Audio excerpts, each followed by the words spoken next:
where 6 and 7-figure CEOs build their purpose-driven legacy businesses through proven branding, marketing, and sales strategies so that they don't have to sacrifice their income and happiness for their mission.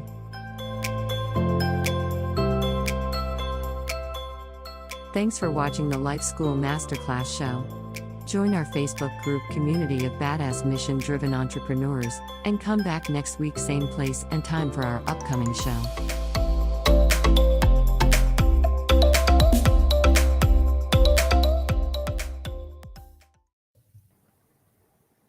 All right. Hello, purpose-driven entrepreneurs. Welcome back to another show. I'm excited to be back with you with another amazing guest and conversation. And today we're going to talk about how to launch and grow your podcast. We have spoken about podcasting before, but I personally know podcasting is a really powerful way to share your voice, to give value, to serve others, right? And to put yourself out there so people know a little bit more regarding what your story is, what is the content that you want to position yourself for in the marketplace, and so on and so forth. So I'm so glad to have Kristin Quiroz-Bayona. I tried with the name. She's an amazing LinkedIn connection, I would say, for my LinkedIn community there. So Kristin, thank you so much for being here today and sharing your knowledge and expertise with us on launching and growing your podcast. Yeah, thanks so much for having me. I'm excited to talk anything podcasting with you and share that with your community. I'm so excited to have you here and learn from you as well. So let's start with an introduction. Kristin, I usually ask my guests to share, I guess, a few pivotal points in your journey or meaningful events that happened that led you to the work you're doing now. Yeah, so I started out as a corporate communications professional. So I really did kind of everything under the sun. I call myself a Jill of all trades when it comes to communication. So that looked like marketing, social media, producing content, kind of anything you could think of. But in the corporate space, I didn't feel like that was the path for me. I just kept feeling like I was kind of stuck in a box, and looking up at that path towards climbing that corporate ladder just didn't appeal to me at all. And I think I kind of felt for a long time like, oh, what's wrong with me? Why don't I want to do that as everyone else around me seems to want to do that? So I ended up hiring a job coach, a therapist, and trying to figure out, okay, what is the next step? And that was a really pivotal moment for me, realizing that my career wasn't going to look traditional. It wasn't going to be that traditional path. So in 2020, when the pandemic hit, I was actually furloughed from my job, which meant that I technically still had a job. So I didn't have to really look for a job. I was receiving incredible unemployment benefits at the time. And so I got the chance to just kind of pursue something else. And podcasting was that thing.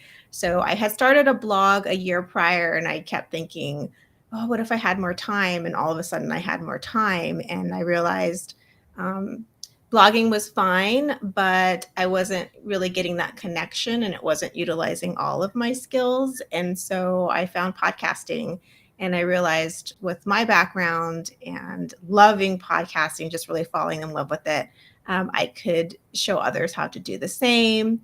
That podcast, when I started it, it was during the time of a lot of social reckoning, I think, because of George Floyd and what was going on that summer. And that really made me think when I first started my first podcast about how could I bring in, just some things that were meaningful to me, like inclusion and equity. And so that has definitely been a through line throughout this podcast that I currently have, which is my second podcast, throughout who I try to connect with and help share their voice and on the platform. Well, absolutely. I love that. And your background in communications, right? How things start to connect eventually, to your past, your present, and also the things that you're going to be doing in the future, right? we're always connected the dots, I always feel like. So I always love that question, because not only does it give people a backstory of why are you here, right? Why do you do what you do? Because Mhm. that's why it's really important.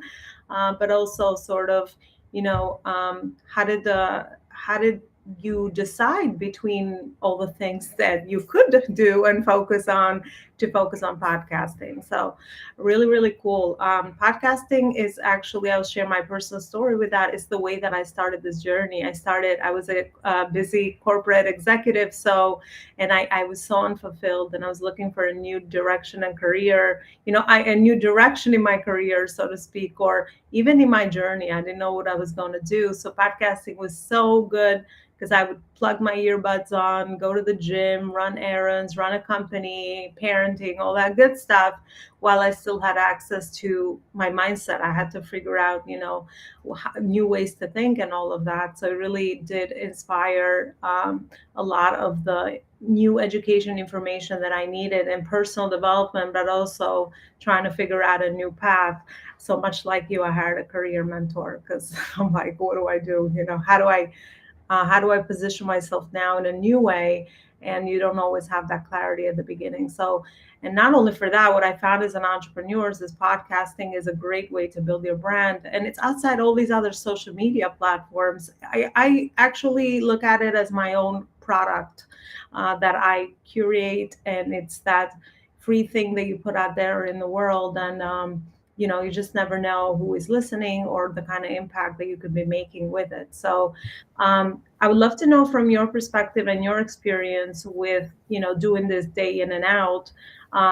Why do you feel launching a podcast is important? And also, how do we keep growing our podcast? Because I also think that's another challenge for a lot of people that maybe have a podcast already.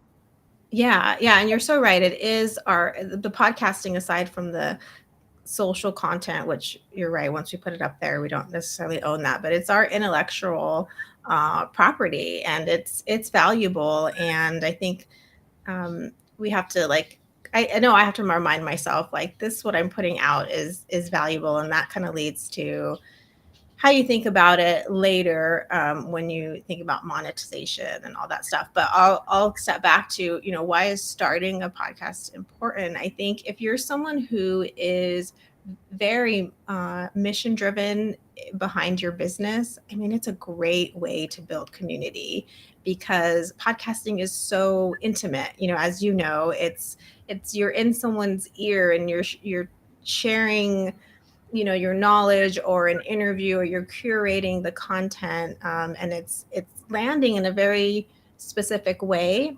Podcast listeners, they stay with the content so much longer than all of these other platforms that are like a two, I think the minimum is like 3-second hit, right, from a post, say, whereas your audience on the podcast is staying with you for 20 minutes, 30, 60 minutes even.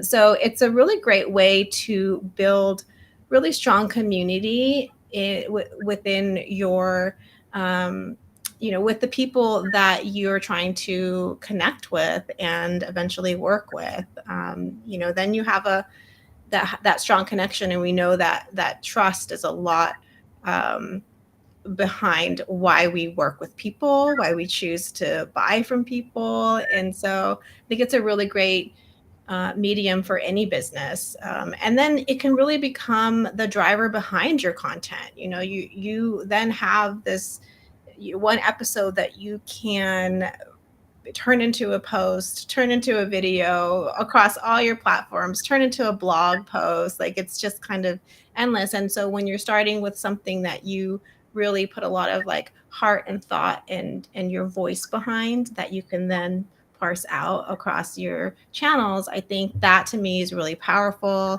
I think as a small business owner, you want to be smart about your time. So leveraging content, right, is really a smart way to go.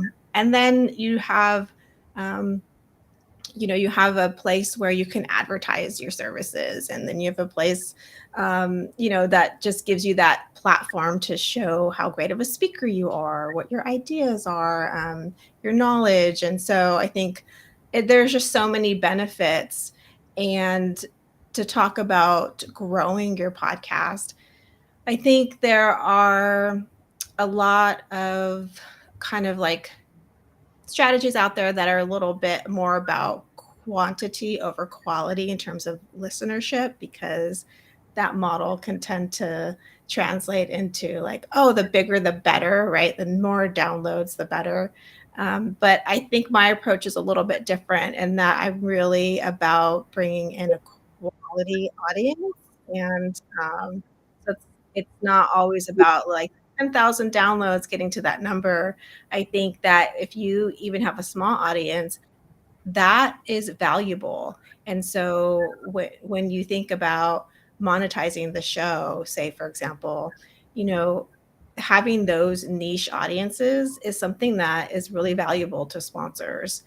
So I definitely encourage people to think about that, especially as you're growing your show, because it does take time to grow a podcast. It's not a overnight success kind of thing for the most part. So it's just, you kind of have to keep in mind that I'm growing this, but even when it's small, there are opportunities to, have collaborations and reach out to others.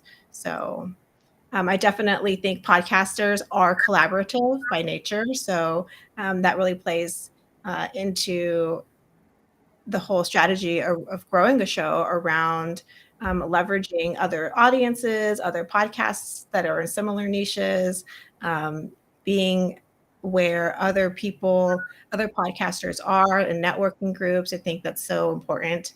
But really, I think one of the best strategies is to get in front of listeners, podcast listeners, and not necessarily try and convert people who don't listen to podcasts. Gotcha. So tap into the podcasters community, so to speak. It's more valuable to get quality listens to your podcast rather than, go about it another different way, which makes so much sense. I was going to ask you, as far as we all know, like social media, right? Like how Facebook algorithms work, or Instagram or LinkedIn. How about podcasting? Like, how do you get your show to be visible on these podcast platforms based on your experience? Yeah, that's a great question. So there is an algorithm involved, and it does, it does reward, I guess we'll say, consistency. So you definitely want to be consistent. A weekly podcast seems to be sort of the ideal. But even if you don't have a weekly, you have biweekly, as long as it's consistent. I will say that if you have a seasonal podcast like I do, and you go on breaks, so I go on like 3-month breaks in between my seasons, because I like the space to reflect and be creative and come back with fresh energy. You do want to at least post like quote unquote bonus episodes within that gap when you're not posting consistently, because the algorithm after 3 weeks it will kind of notice, and you don't want it to think, oh, they're not posting. So that's kind of a little trick to anyone who is thinking about having a seasonal podcast. Just know to post at least every 3 weeks if you're on that break. And then, yeah, so it definitely values consistency, and you can actually pitch your podcasts within the apps, within Apple, within Spotify, to be featured. And so the key there is to make sure that you're pitching around something that's really relevant at the time. So is it a brand new podcast? Is it super timely? Did something go on in the world and you happen to have an episode around that? Are you having a really fantastic guest on your show that's well known? So things that, is it Women's History Month? Is it Latinx History Month? So thinking about those things when you're pitching to the apps can help you get featured. And so you have a little bit of control there. It's not just about, okay, what is the algorithm doing in the background, but you could take your own sort of initiative and help to get your podcast ranked or featured inside the apps. Mm. Well, it's really cool. And you hit on a really important point with anything consistency, right? It's not what you do once in a while, it's what you do daily.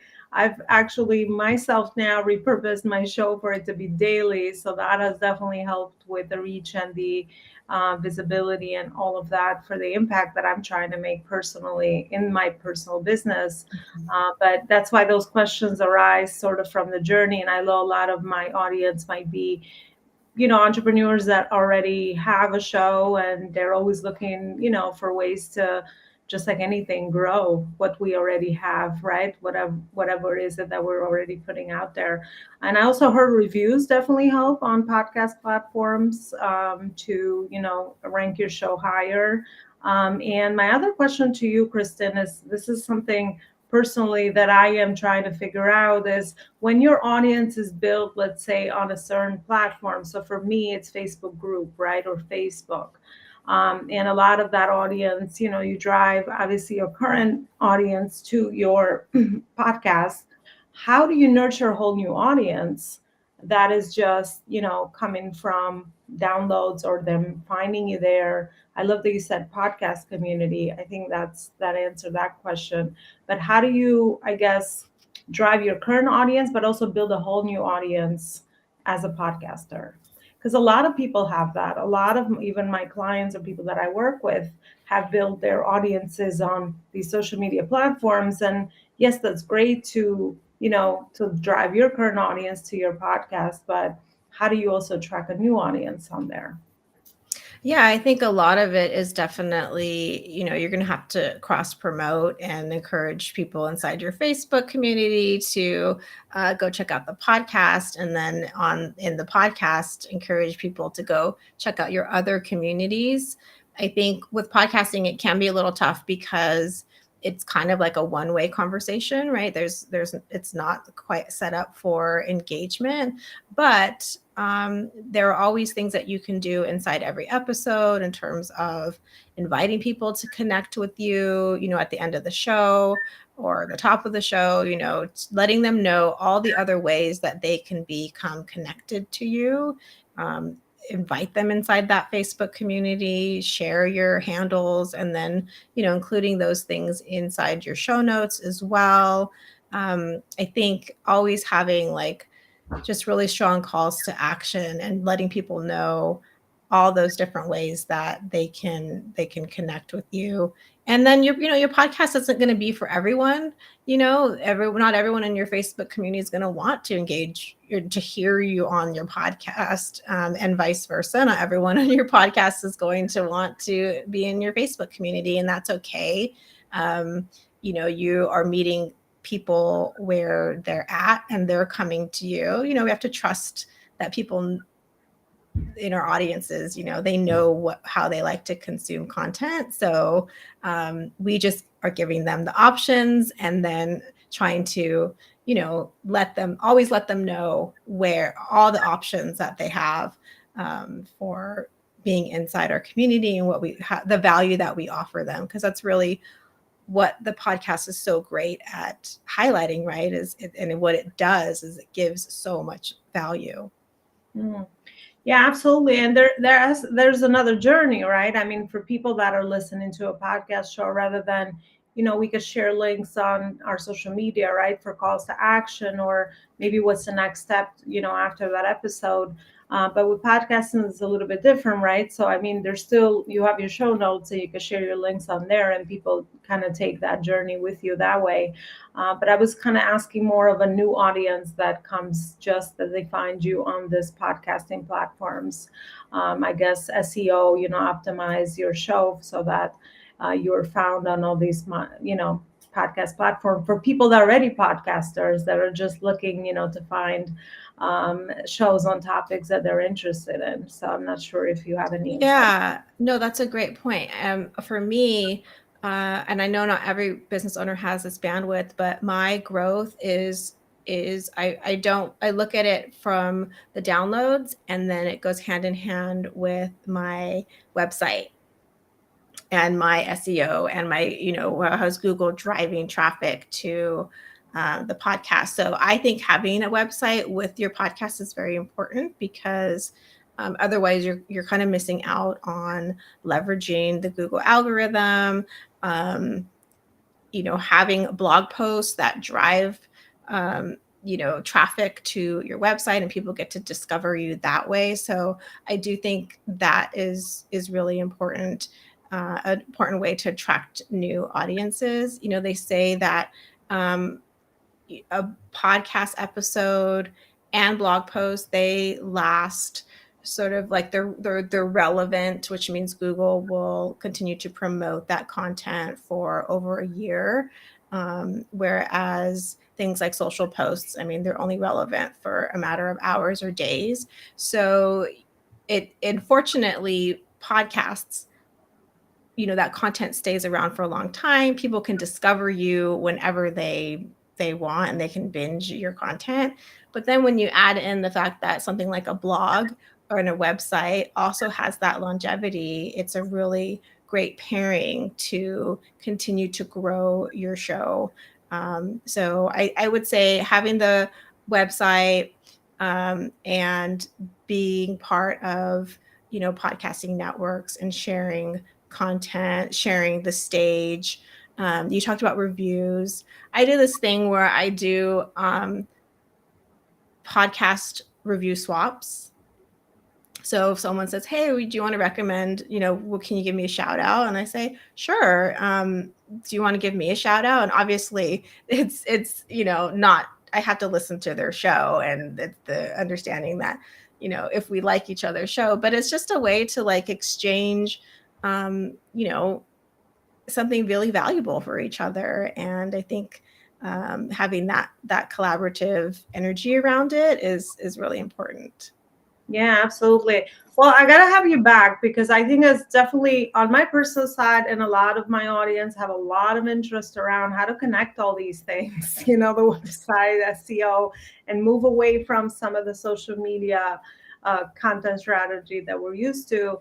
And how do we, because there's a whole like other potential in kind of growing. I just know a lot of the mentors I follow, they just do podcasting, and that's really powerful way to grow your brand, right? Just on that way as well. Yeah, absolutely. Most of us start with social media because it's a little bit easier, right? But obviously, the more you grow and evolve, you always need to look at ways to how do I make the most impact? So that's a whole new channel that can be optimized. So I want to thank you for everything that you've shared with us today, as I try to keep these interviews under 20 minutes so people can really grab really amazing information and apply it, which is the most important part. So I definitely will have you back on the show to kind of talk more about that SEO, because you have that background. How do we build a whole community on if we have a podcast? So how do we grow that? I think that's a topic that has a lot of great interest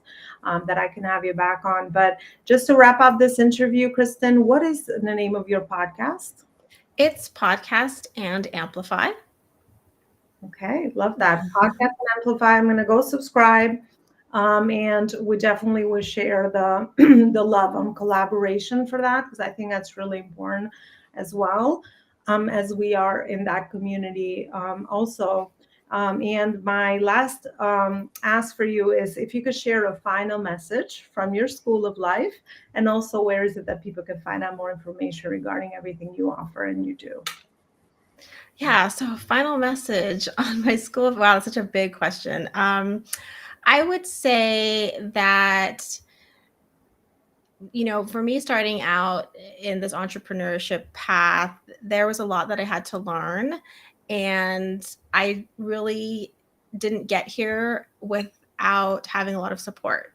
So I would say, if you are thinking about podcasting, if you are thinking about starting a business, if you are just needing support, then I think that's one of the best investments that I have ever made in myself and in my business. So I guess what I would say is you are your best investment, and it will always pay off. Yeah, amazing. Nothing to add.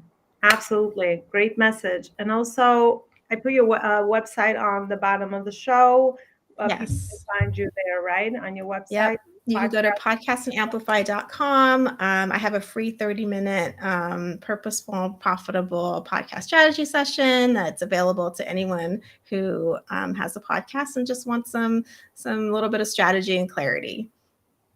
There you have it. Well, thank you so much, Kirsten, for everything you shared on our show today. I'm looking forward to a next conversation together.